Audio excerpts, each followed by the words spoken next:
they are confident the expenses claims comply to the spirit and letter of election law. Zac Goldsmith won Richmond Park from the Lib Dems at the last election. Well, our political correspondent Adam Fleming has been giving us more details about what was said. There are very strict rules about what candidates are allowed to spend on their election campaigns in the build-up to the general election and then during that campaign period before polling day.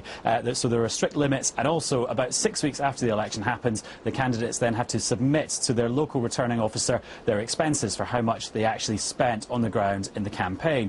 Now, what's happened tonight is that Channel 4 News and the Bureau of Investigative Journalism have gone and looked at Zac Goldsmith's return that he put in officially and compared it with some of the invoices for actually what he spent on things like posters, leaflets and even branded Zac Goldsmith jackets. And what they're claiming is that the things that were used come in at much less than what they actually cost. They're claiming that the Zac Goldsmith campaign moved some of the items that they paid for into the Conservatives' local election campaign submission, and that some of those items weren't used at all, they claim. The implication being from the Bureau of Investigative Journalism and Channel 4 that Zac Goldsmith's team massaged the figures in some way to make sure that Mr Goldsmith's campaign wasn't over the legal limits set by the Electoral Commission.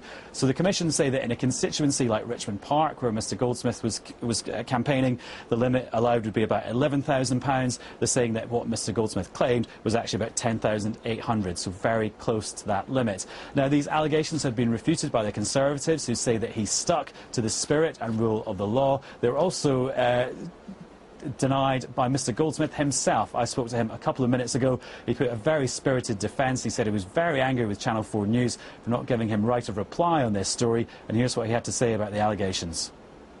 Absolutely everything we used in our campaign was registered. So whether it was the use of the office during the time of the campaign, whether it was equipment, whether it was petrol or the use of electricity to charge up our bikes, the literature, the works, everything was recorded.